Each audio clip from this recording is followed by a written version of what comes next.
చెప్పండి అని మీరు అడుగుతారు. మీరు అడగొద్దంటే ఈ లెక్కలు తేలొద్దు. నేను మిమ్మల్ని అడుగుతున్నా ఏం ప్రాసెస్? నేను నేను నేను చంద్రశేఖరరావుని అడిగినా, కిషన్ రెడ్డిని అడిగినా, బండి సంజయ్ని అడిగినా, లేకపోతే ఇతర నాయకులను అడుగుతున్నా. అయ్యా మేము ఒక ప్రక్రియ ద్వారా ఈ కులగణన మేము చేపట్టినము. ప్రతి మనిషి లెక్కలు వివరాలు సేకరించి వాళ్ళతో సంతకం తీసుకొని ప్రభుత్వం ఒక అఫీషియల్ డాక్యుమెంట్ ఇచ్చినము. తప్పుడు లెక్క అని తప్పుడు మాటలు మాట్లాడకుండా ఎట్లా తప్పు లెక్క చెప్పుది. ఏ బ్లాక్ లో ఏ ఇంట్లో ఏ కులాన్ని నేను తప్పు రాసుకొచ్చినా 100% పారదర్శకంగా పక్కా లెక్క చేసిన ఇవాళ. ఎందుకంటే ఈ దేశానికే తెలంగాణ రోల్ మోడల్ గా నిలబడబోతుంది.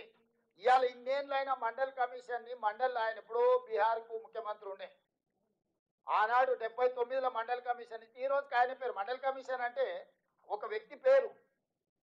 ఎందుకు ఈ రోజు వరకు మీరు మనందరం ఎవ్వరం మాట్లాడినా మండల్ కమిషన్ మండల్ పేరు తీసుకుంటున్నాం అంటే చరిత్రలో నిలిచిపోయే ఒక గొప్ప చారిత్రాత్మక సాహసోపేతమైన నిర్ణయము. ఈరోజు రాహుల్ గాంధీ ఆదేశాల మేరకు మీరందరూ ఎన్నిక చేసి మీరందరూ అవకాశం ఇచ్చారు. తెలంగాణ రాష్ట్రానికి నేను ముఖ్యమంత్రి అయినా. తెలంగాణ రాష్ట్రానికి ముఖ్యమంత్రి అవడం అనేది ఆషామాషి విషయం కాదు. నా జీవితంలో ఈ లెక్క చేస్తే రేపు భారతదేశంలో ఎవరైనా ఆనాడు తెలంగాణ రాష్ట్రంలో రేవంత్ రెడ్డి ముఖ్యమంత్రిగా ఉన్నప్పుడు బలైన వర్గాల లెక్క పక్కా తెలిసిండు. అది నరేంద్ర మోడీ రాహుల్ గాంధీ గారా లేకపోతే నేను ఇంకోరా చెప్పట్లేదు. ఎవరైనా ఈ దేశంలో ఒక నివేదిక గురించి చర్చించాలంటే తెలంగాణ రాష్ట్రం గురించి రేవంత్ రెడ్డి గురించి మాట్లాడాల్సిందే. ఇది చరిత్రలో నిలిచిపోయే చారిత్రాత్మకమైన సందర్భము. చరిత్రలో ఒక గొప్ప అవకాశాన్ని జారవిడ్చుకుంటే అంతకంటే రాజకీయ అజ్ఞానం కానీ లేకపోతే దురుద్దేశం కానీ ఇంకోటి ఉండదు. నేను రాజకీయ అజ్ఞానంతో లేను. నేను నాయకుడు ఇచ్చిన ఆదేశాలను అమలు చేసే ఒక కార్యకర్త, క్రమశిక్షణ కలిగిన కార్యకర్తగా నా నాయకుడు ఇచ్చిన ఆదేశాలను నా నాయకుడు తెలంగాణ ప్రజలకు ఒక మాట ఇచ్చిండు. మా ప్రభుత్వం తీసుకురండి, మీరు మీ లెక్క కట్టి పక్కాగా మీకు అప్పచెప్తామని మా నాయకుడు చెప్పిండు. సంవత్సరం తిరిగే లోపల ఆ మాట నిలబెట్టాలని ఈరోజు ఇంత గొప్ప కార్యక్రమాన్ని నేను తీసుకొని ముందరికి వచ్చిన. నాకు తెలుసు నాకు ఎన్నొత్తుళ్ళు ఉన్నాయి. మీకు కనిపించకపోవచ్చు, కనిపించకుండా నా మీద జరుగుతున్న ఒత్తిడి ఇది ఎట్లో గట్ల వాయిదా పెట్టు అని, లేకపోతే ఈ లెక్కలు బయట పెడితే రాబోయే రాజకీయ పరమైన ఇబ్బందులు, వీటన్నిటిని ఎంతో మంది వచ్చి నాకు చెప్పినా కూడా నేను ఒకటే మాట చెప్పినాయా, ఇది చరిత్రలో నిలిచిపోయే ఒక గొప్ప అవకాశము. ప్లస్ మా నాయకుడు రాహుల్ గాంధీ గారు ఈ దేశానికి రాష్ట్రానికి ఇచ్చిన మాట, నాయకుడు ఆదేశాలను పాటించడమే నా ధర్మము. ఈ వేదిక మీద ఇంతమంది సీనియర్ నాయకులు ఉన్నారు, నాకంటే చాలా మంది. హనుమంత్ అన్న మేము పుట్టినప్పటి నుంచే రాజకీయాలలో ఉన్నాడు. చాలా మంది ఇప్పుడు జానారెడ్డి గారు లాంటి వాళ్ళు 40-50 ఏళ్ళ నుంచి ఉన్నారు. వీళ్ళందరికీ రాని అవకాశం నేను ముఖ్యమంత్రి అయినా. వీళ్ళందరికీ రాని అవకాశం నాకు ముఖ్యమంత్రి అయ్యే అవకాశం చిన్న వయసులో వచ్చింది. ఎందుకు వచ్చింది? ఆనాడు ఆ నాయకుడితోనైనా నాయకుడు ఏం కోరుకుంటాడో, నాయకుడు ఏం ఆదేశిస్తాడో 100% నాయకుడు ఆదేశాల మేరకు పార్టీ నిర్ణయం మేరకు పనిచేసిన కాబట్టి నాకు అవకాశాలు వచ్చినాయి. ఈనాడు కూడా కాంగ్రెస్ పార్టీ మన నాయకుడు రాహుల్ గాంధీ గారు 100% ఇది అద్భుతంగా చెయ్యాలని వారు కోరుకుంటున్నారు. రాహుల్ గాంధీ దేశం ప్రజల ముందు ఈ విషయంలో ఒక మాట ఇచ్చిండు. పార్టీ కోరుకుంటుంది, నాయకుడు ఆదేశించిండు, దాన్ని తూచా తప్పకుండా 100% అమలు చేయాలన్నదే నా ఆలోచన. కాబట్టి ఈరోజు దీన్ని పారదర్శకంగా పక్కాగా చేస్తున్నా. ఎవరికైనా ఏమైనా శశపిశలు, అపోహలు, అనుమానాలు ఉంటే పక్కన పెట్టండి. ఈ రోజు మనం చేసిన లెక్క 100% పక్క. ఎవడు ఏం చెప్పినా నమ్మకండి మిత్రులారా. ఇవాళ మీరు ఈ లెక్కను తప్పు వాటిరంటే ఇక దేశంలో లెక్కనే లేదు, పోల్చడానికి లెక్క లేదు, భవిష్యత్తులో ఎవరు చేయరు. ఇక ఏ రకంగా మేము ఇంతమంది ఉన్నామని మీరు కొట్లాడతారు నాకు చెప్పండి. ఇవాళ ఈ అవకాశాన్ని మీరు వదులుకుంటే ఇక మళ్ళీ అవకాశం వస్తుందని నేను చేయడానికి వేరే ప్రక్రియ లేదు. నేను చేయగలిగిన, ఈ ప్రభుత్వం చేయగలిగిన ప్రతి అంశాన్ని పరిగణలోకి తీసుకొని మన దగ్గర జిల్లాలు తిరిగినాం. డెడికేటెడ్ కమిషన్ భూషణ్ వెంకటేశ్వరరావు గారిని వేసిన ఒక BC IAS, BC commission G Niranjan గారిని కాంగ్రెస్ పార్టీ క్రమశిక్షణ కలిగిన నాయకుని బీసీ కమిషన్ చైర్మన్ చేసినాం. వాళ్ళందరి సలహాలు తీసుకొని డెడికేటెడ్ బీసీ కమిషన్ వేసి వెంకటేశ్వరరావు గారిని, వాళ్ళ ఫాదర్ కూడా గొప్ప బీసీ నాయకుడు, అట్లాంటి వాళ్ళని పెట్టి ఈరోజు ఈ ప్రక్రియ అంతా చేసినాం.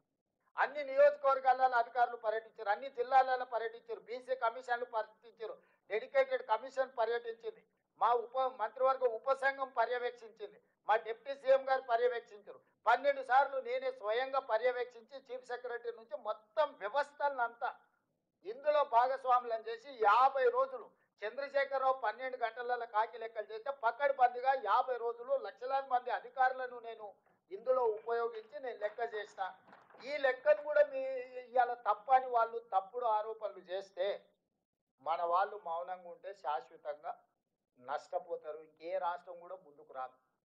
ఇవాళ ఈ రాష్ట్రంలో లెక్క పక్కా తెలిస్తే మిగతా రాష్ట్రాలలో మిగతా ముఖ్యమంత్రులందరికీ కూడా విధి లేని పరిస్థితి వస్తుంది. మోడీ గారు కూడా చెయ్యక తప్పని పరిస్థితి కల్పించాలి.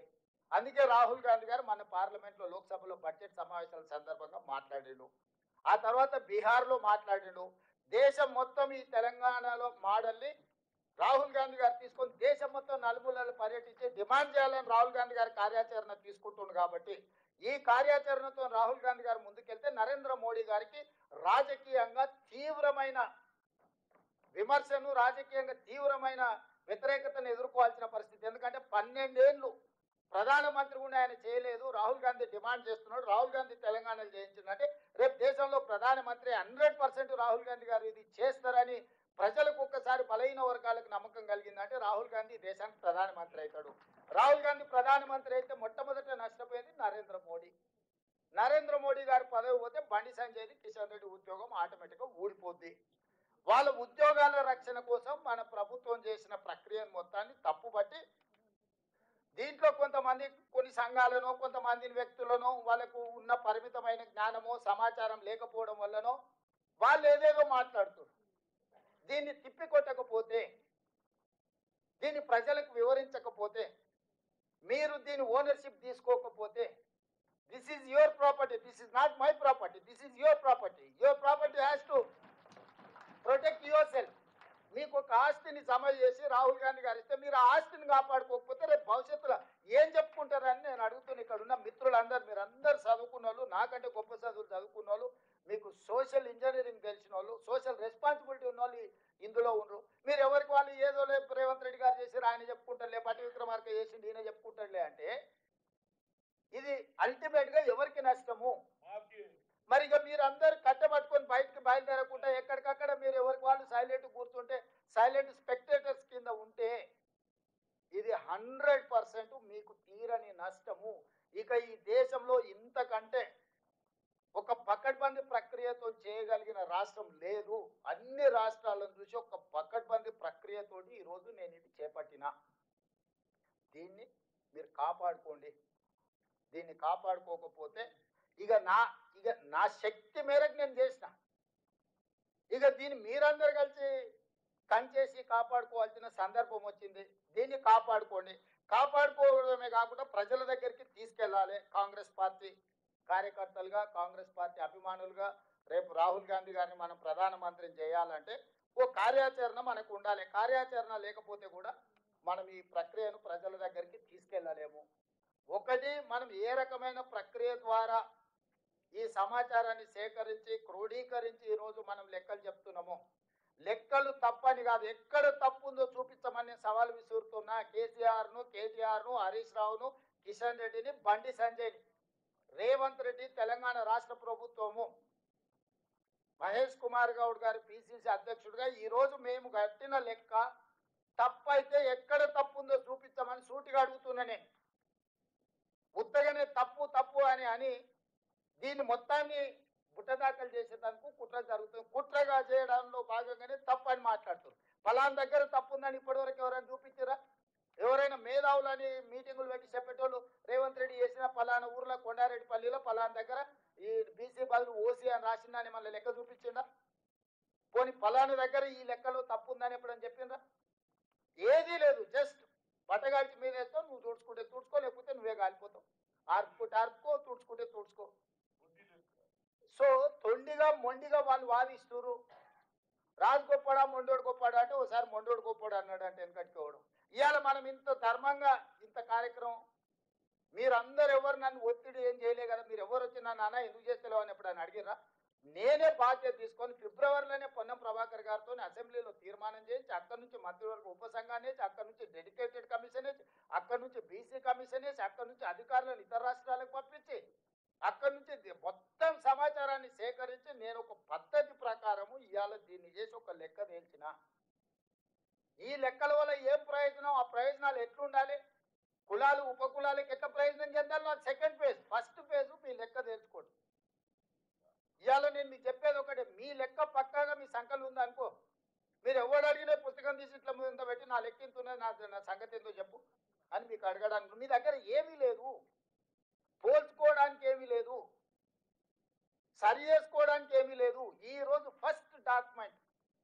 ఇప్పుడు రాజ్యాంగం కూడా బాబాసాహెబ్ అంబేద్కర్ గారిని చైర్మన్ చేసి ఒక రాజ్యాంగాన్ని రాసుకున్న తర్వాత పరిపాలనలో అమలు చేస్తూ పోయినప్పుడు సవరణలు చేసుకుంటూ వచ్చారు. ఒకవేళ అవసరం అనుకుంటే అప్పుడు సిచ్యువేషన్ ప్రకారం ఆ రోజు ప్రజలకు ఏం అనుకూలం ఉందో కొన్ని సవరణలు వేసినప్పుడు 76th అమెండ్మెంట్ ఇంతకుముందే వినయ్ గారు చెప్పారు, రాజ్యాంగంలో 77వ సవరణ ద్వారా మనం కొన్ని మార్పులు చేసుకున్నామని.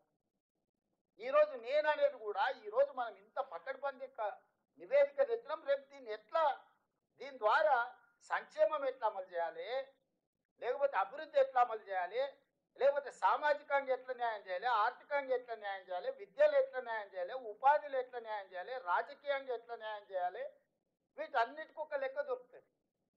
ఆ లెక్క మీరు అడగడానికి ఉంటుంది. ఇది శాశ్వతంగా చరిత్రలో నిలబడిపోయే ఒక కాంప్రహెన్సివ్ డెడికేటెడ్ కాస్ట్ సర్వే. ఇందులో ఒక బీసీల లెక్క చేయలే, రెడ్డి లెక్క ఉంది, వెల్మోల లెక్క ఉంది, కమ్మోల లెక్క ఉంది, అయ్యగార్ల లెక్క ఉంది, సేట్ల లెక్క ఉంది, చిన్న చిన్న మేరీ, ఇప్పుడు మా రాజేందర్ వచ్చిన మేరీ కాకపోతే ఆరకట్క కావచ్చు, చిన్న చిన్న మైన్యూట్ కులాలు ఉపకులాలు కూడా మనం లెక్క తీసినాము. It is not that easy. No politician can take this type of risk. I have taken that because of my leader has committed something. I wanted to deliver that. మా నాయకుడు ఒక కమిట్మెంట్ ఇచ్చి నా కమిట్మెంట్ను ఫుల్ఫిల్ చేయడం, ఆయన నా మీద ఎంత విశ్వాసం ఎంత నమ్మకం ఉంటే నన్ను రాష్ట్రానికి ముఖ్యమంత్రి చేయమని ఖర్గే గారు రాహుల్ గాంధీ గారు నిర్ణయం తీసుకొని ఉంటారు.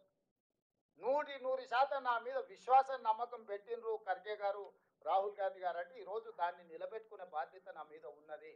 అందుకే ఈరోజు లాభ నష్టాలను బేరీజు వేయకుండా, రాజకీయ ఒత్తిళ్లను లెక్క చేయకుండా ఈరోజు ఈ లెక్కలన్నిటిని కూడా నేను పక్కగా తీసిన. మిత్రులారా, ఇది క్యాజువల్గా జరగలే.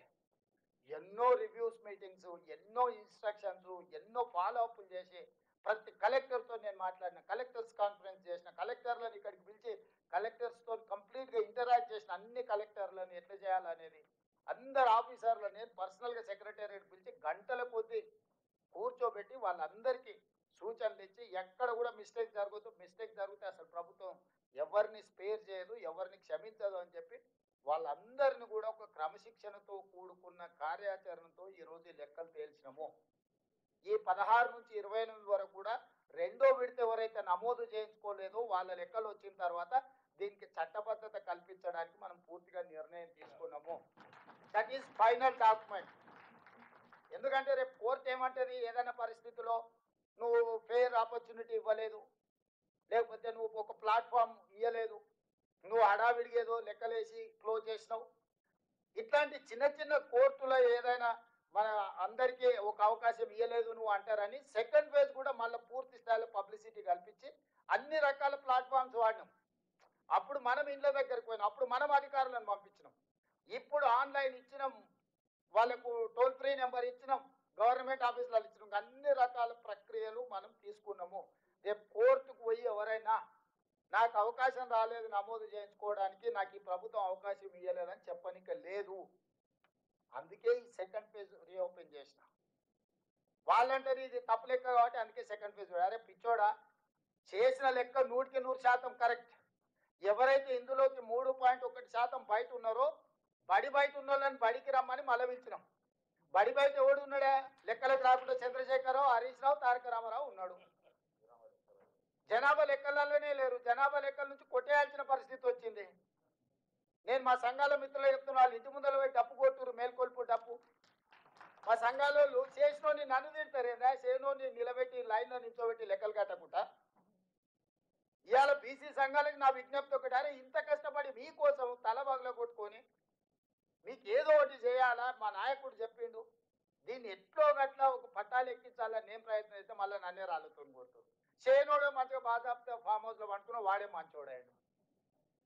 తండ్రి చేయడు, కొడుకు చేయడు, అల్లుడు చేయడు, లెక్కలకే రావంటారు, మీరు లెక్కనే లేరంటారు. వాళ్ళేమో మంచోళ్ళు అయిపోయారు, వాళ్ళ సంఘాల మీటింగులు వాళ్ళు పెడితే వాళ్ళ దగ్గర పోయి మనోళ్ళు కూర్చుంటారు. ఇంత కష్టపడి చేసిన రేవంత్ రెడ్డిని విలన్ చేస్తారు. వద్దన్నటోడు ఎట్లా వద్దన్నాడు, వాడు విలనే. కావాలన్న వాళ్ళకి మీకోసం పనిచేస్తే మీరు కూడా విలన్గా చూసినాక ఇంకా ఇంకా ఇంకా ఇక ఇక ఇది ఎట్లా ముందర పడుతుంది మీరు చెప్పురు. నాకు నష్టం మీకా నాకా? మరి ఇక మీరు మీరు దీన్ని కాపాడుకోకపోతే, మీరు వచ్చి అండగా నిలబడకపోతే, మీరు వచ్చి నా పక్కన నుంచొని మా ముఖ్యమంత్రి మా రేవంత్ రెడ్డి చేసింది 100% కరెక్టా, ఎవరురా చెప్పినోడు రా, లెక్క చేద్దాం రా, ఏ ఊర్లో ఏ వార్డులో ఏ సందులో తప్పుందో లెక్క చెప్పు, మేము వచ్చి నిలబడతామని మీరు కట్టబట్టుకొని నిలబట్టి సమస్యకు పరిష్కారం దొరుకుతుంది. మీరు చూసి చూడనట్టు మాకెందుకులే అన్నట్టు ఉన్నారంటే ఇది పట్టాలు ఎక్కదు. దీని పట్టాలు ఎక్కించుకొని రైలును పరిగెత్తించి మీరు అనుకున్న గమ్యం చేరాలంటే ఇక మీదే బాధ్యత. నా బాధ్యత అయిపోయింది. అసెంబ్లీలో పెట్టి లెక్కలు చేసి దీనికి చట్టబద్ధత కల్పించే వరకు ముఖ్యమంత్రిగా నా బాధ్యత అయిపోయినట్టే. ఆ నుంచి ముందుకు తీసుకెళ్లాల్సిన బాధ్యత మీదే. ఇది రీలే రన్. నేను ఇక మీ చేతికి అందిస్తున్నా. రన్నింగ్లో ఒక్కడే ఉరకకుండా నలుగురు ఉరుకుతారు కదా, రీలే రన్ 4x4. ఇక నేను మీకు అందరూ చెప్తా, రేపు అసెంబ్లీలో చట్టం చేసి మీకు అప్పచెప్తే మీరు తీసుకొని దీన్ని ఎట్లా ముందుకు ఉరుకుతారో ఇంకా మీ ఇష్టం. వీడు ఉన్న వాళ్ళందరూ స్టేక్ హోల్డర్స్. ఇవాళ అందుకే నేను మా అధ్యక్షుడిని మా పొన్నంను అడిగిన, అయ్యా అందరిని వీళ్ళు నేను ఒకసారి మాట్లాడదలుచుకున్నా. ఇంత కష్టం చేస్తే మంచి అనకపోతే కానీ తిడుతుంటే ఆపకపోతే ఎట్లా ఇష్టం లేనోడు తిట్టబట్టే, వాడు రాళ్ళు కొట్టబట్టే. మరి ఇవాళ ఇక మీకోసం ఇంత కొట్లాడి ఇంత చేస్తే, అరే మావాడు మాకేదో చేసిండే అని మీరు అనకపోతే, మా నాయకుడు రాహుల్ గాంధీ ఒక మంచి చిత్తశుద్ధితోని ముందుకు వచ్చిన మా రాహుల్ గాంధీ గారు చెప్పబట్టి మా నాయకుడు చేసిండని మీరు చేయకపోతే ఎట్లా? అందుకే ఒక కార్యాచరణ పెట్టుకున్నాం. ఎన్ని కులాలు ఉన్నాయో ఎవరికి వాళ్ళు వాళ్ళ సామాజిక వర్గం బాధ్యత తీసుకోండి. ఎవరి వాళ్ళు మీ సంఘం మీటింగ్ పెట్టుర్రు. మీరు 1000 మందితో పెడతారా, 10,000తో పెడతారా, ఎవరి వాళ్ళు ఏ వర్టికల్ వాళ్ళు తీసుకోండి. మార్చి 10 లోపల అన్ని సంఘాలు వాళ్ళ సంఘం మీటింగ్ పెట్టుర్రు. అయ్యా ఈ లెక్క పక్కా ఉంది, ఈ లెక్క ప్రకారం మీ డిమాండ్స్ ఏమున్నాయో అందులో తీర్మానం చేయరు. మీరు రాజకీయంగా ఏం కోరుకుంటారు, ఆర్థికంగా ఏం కోరుకుంటారు, బడ్జెట్లు ఏం కోరుకుంటారు, లేకపోతే మీ ఉద్యోగాలు ఏం కోరుకుంటారు, ఉపాధి ఏం కోరుకుంటారో మీరు అందులో తీర్మానం చేసుకోండి. ఇవాళ ఈ లెక్కను మీరు ఏ మాత్రం కాదు కూడదు అన్నారంటే ఇంకా జీవితంలో మళ్ళీ ఇది రాదు. ఇవాళ ఇందులో చేరని వాళ్ళు ఎవరంటే వాళ్ళు చేరిన రోజు ఆటోమేటిక్గా నెంబర్ పెరుగుతుంది. ఇప్పుడు పాపులేషన్ ప్రతి 10 సంవత్సరాలకు ఒకసారి చేస్తాం. 2011లో లెక్క చేసినాం, ఓ లెక్క తేలింది. 2021 చేయాల్సింది మోడీ గారు చేయలేదు. ఎందుకనంటే కులగణన కూడా జనగణనలో కులగణన చేరుస్తే మొత్తం లెక్కలు తేలితే వాళ్ళ పెద్దోళ్ళు ఎవరైతే అనుభవిస్తారో వాళ్ళ బండారం బయట పడుతుంది, వాళ్ళు ఆపిరు. ఇప్పుడు మనం ఒత్తిడి చేస్తే 25లో 26లో అనే జనగణన చేస్తాడు కదా, ఆ జనగణనలో కులగణన చేస్తామని మనం డిమాండ్ చేస్తామని వాళ్ళు వద్దంటారు. ఇవాళ జనగణన చేసి కులగణన చేసినప్పుడు ఆటోమేటిక్గా 11 తర్వాత 25లో 26లో వేస్తే జనాభా పెరుగుతుంది కదా. ఇవాళ ఒకటి మనం ఛాలెంజ్ చేయాలంటే బీజేపీ వాళ్ళకి నేను సూటిగా ఛాలెంజ్ చేస్తున్నా. మీరు జనగణనలో కులగణన చేయండి, అప్పుడు నా లెక్క తప్పు ఒప్పు మీకే పక్కగా తెలుస్తుంది. మీకు చిత్తశుద్ధి ఉంటే నా అఫీషియల్ డాక్యుమెంట్ను మీరు అఫీషియల్గా మీరు కౌంటర్ చేయదలుచుకుంటే రేపు జరగబోయే జనగణనలో కులగణనను చేర్చండి, చేర్చి లెక్కలు చేయండి. చేసి నీ మోడీ గారి డాక్యుమెంట్ ఏందో తీయండి, రాహుల్ గాంధీ గారి డాక్యుమెంట్ ఏందో, రెండు పక్కన పెడతాం. ఎవరు లెక్క తప్పు ఎవరు లెక్క ఒప్పు. నువ్వు లెక్క చేయకుండానే లెక్క పెట్టకుండానే నా లెక్కను తప్పు అంటున్నావు. ఎట్లా? దీని సహేతుకత ఏముంది? తప్పనటోడి తప్పుడు మాటలకు. అందుకే ఈ సమావేశంలో మీ అందరి అనుమతితోటి ఒకటి, రాబోయే కేంద్ర ప్రభుత్వం చేపట్టబోయే జనగణనలో కులగణనను చేర్చాల్సిందే, ఇది తీర్మానము. సేమ్ తీర్మానం మన అసెంబ్లీ చేసినాం, మీ అందరి ఆమోదంతో ఇది. రెండవది, ఏ సామాజిక వర్గ రెజల్యూషన్ మూవ్ చేస్తున్నా మీరందరూ ఈ రెజల్యూషన్కు మీరందరూ కూడా మద్దతు ఇవ్వాలి. రెండవది ఏ సామాజిక వర్గాలు ఆ సామాజిక వర్గాల సమావేశాలు పెట్టండి. మీరు ఆ సమావేశాలు పెట్టకుండా మీరు దీన్ని ఓన్ చేసుకోకపోతే ఇది అనాథ అవుద్ది. దీన్ని అనాథం చేయకండి. ఈ నివేదికను ఈ వివరాలను అనాథం చేయకండి.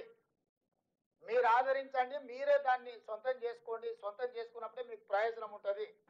ఈ రోజు ఇక్కడ ఈ వేదిక మీద చాలా మంది మిత్రులు ఉన్నారు. గౌడ్ సమావేశం గౌడ్స్ చేయండి, యాదవుల సమావేశం యాదవులు చేయండి, ముదిరాజుల సమావేశం ముదిరాజులు చేయండి, అదేవిధంగా పద్మశాలీల సమావేశం పద్మశాలీలు చేయండి, కురుబలు, ఇట్లా ఏ సామాజిక వర్గం, నేను ఒక్కటి కాదు, ఏవైతే 104 కులాలకు సంబంధించిన అన్నారో ఎవరి శక్తి మేరకు వాళ్ళకు. నేను మా శ్రీనివాస్ చెప్తున్న ఆరకట్క సమావేశాన్ని నువ్వు మొదలుపెట్టు శ్రీనివాస్, ఇమ్మీడియట్ గా నేను నీకు బాధ్యత ఇస్తున్నా. మిగతా అట్లా ఎవరికి వాళ్ళు వాళ్ళ